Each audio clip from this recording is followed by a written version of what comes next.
Southern College of Optometry is celebrating our 90th anniversary this year. Whether you're an SCO graduate or a friend of the college, the SCO family can be proud in all that we've accomplished.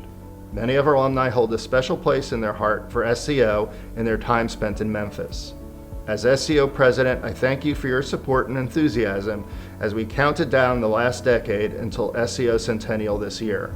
Let's take a look at where we've come over the last 90 years. I'm joined by our President Emeritus, Dr. Billy Cochran, class of 1968, who will take us back to explore how the SCO story began back in 1932. Thank you, Dr. Reich. It's great to be with you to celebrate Southern College of Optometry's 90 years of optometric education and the delivery of quality eye and health care. From its humble beginnings in 1932, Southern College of Optometry has grown to become one of the premier institutions granting the Doctor of Optometry degree. The history of SCO is well documented, but perhaps a brief oral history is appropriate as we celebrate the 90th birthday, although I've never been accused of being brief, but I'll try. The college was originally in 1932 located on the site that is now occupied by Le Bonheur Children's Hospital. That's where my mom and my dad attended SCO. By the way, my mom was the third female to graduate from SCO. Well, after World War II, there was a huge influx of students attending college on the GI Bill. SCO was no exception, creating the demand for more classrooms and clinical space. In the early 1950s, the campus relocated to 1256 Union, right out here, with a new and modern classroom, a library, and clinical facility. In 1970, SCO celebrated the opening of its award-winning 11-story educational building on the other side of the campus at 1245 Madison Avenue. This facility allowed for the college to meet, at that time, the challenges facing optometric education with the expansion of the scope of practice of optometry. As you know, with the increasing cost of higher education, and in particular optometric education, careful management of financial resources became paramount. Also, it was apparent that the financial support of the student scholarships was necessary to recruit the best and brightest students. This required the financial support of SCO alumni. An ongoing campaign to inform alumni of the need for financial support and the resulting success in the education of men and women in the art and science of optometry was initiated in 1985. Without the support of our alumni over the years, as you well know, the success that you'll enumerate in a moment would not have been possible. As the scope of practice of optometry expanded, optometric curriculum became more and more demanding. This required not only stricter admission standards, but increasing teaching responsibilities on the part of our faculty. Throughout the 1980s and 1990s, SCO focused on the issues of state-of-the-art facilities, the cost of education, curriculum enhancement, and the recruitment of outstanding students and faculty. To meet these challenges, it took a dedicated community of faculty, staff, administrators. All of these folks had a hand in positioning SCO to meet the demands of optometric education in the 21st century. So now, Dr. Rice, it's your turn to tell us about the current successes of the college and what is in store for our future.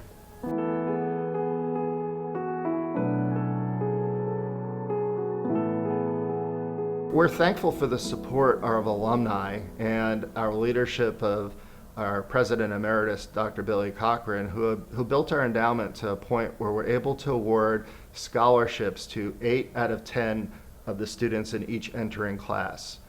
These scholarships are significant. They vary from $5,000 all the way to a full ride tuition scholarship to attend Southern College of Optometry. Well, Lewis, we went back to start out with the history, and in 1983, when I came to SCO, we had no scholarships. That was just not in the cards. Most of the optometry schools didn't offer scholarships.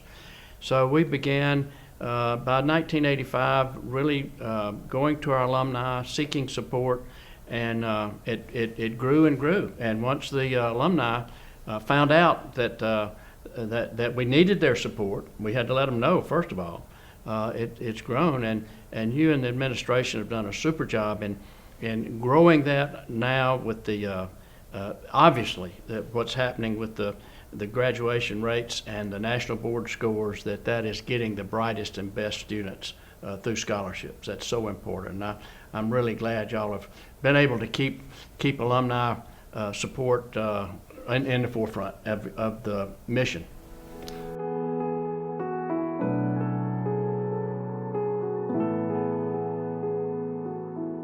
We are proud to report that SCO students find gainful employment or set up practices and are able to pay for their education. In fact, based on Department of Education statistics, SCO has had a 0% default rate for the past 25 years. The average indebtedness for 4 years of optometric education nationally is about $175,000. When you look at SCO students, the average indebtedness is some $40,000 below that. This permits our students to pursue different practice opportunities that are not available to students throughout the nation due to their financial burden.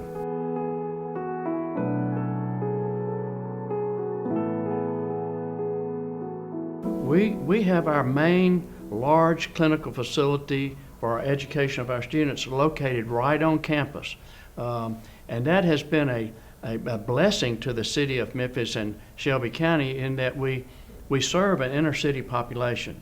Our students get to see a wide variety of eye problems, of vision care, and it's been a real asset to Memphis and Shelby County. Right now, currently we see about 60,000 patients per year in this eye center. All of those patients are seen by our students. Our average student, by the time they graduate, sees well over 2,000 patients, which makes them extremely competent when they graduate to go into practice.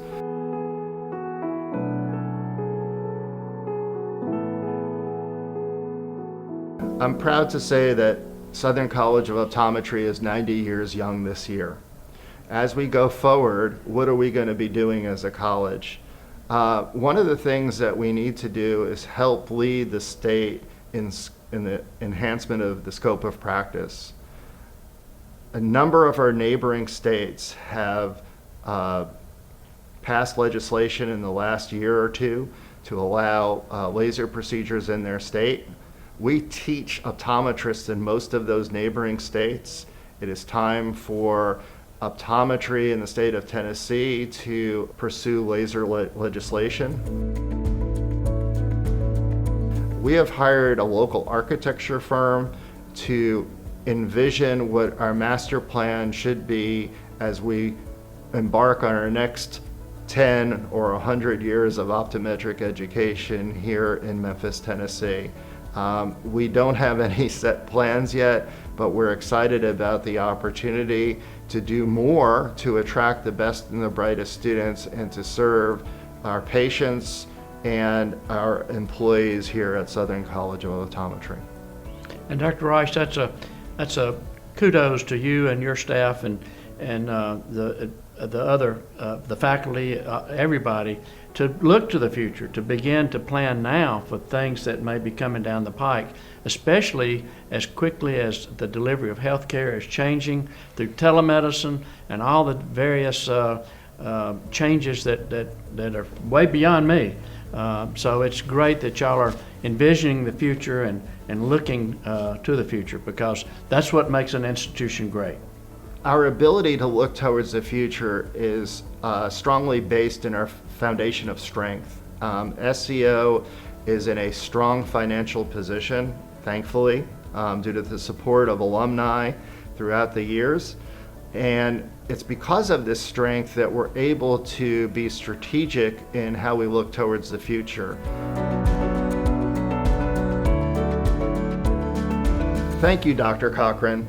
And to all our alumni, students, employees, and donors, thank you for being part of SCO's 90 years of history. The future is bright because of your support.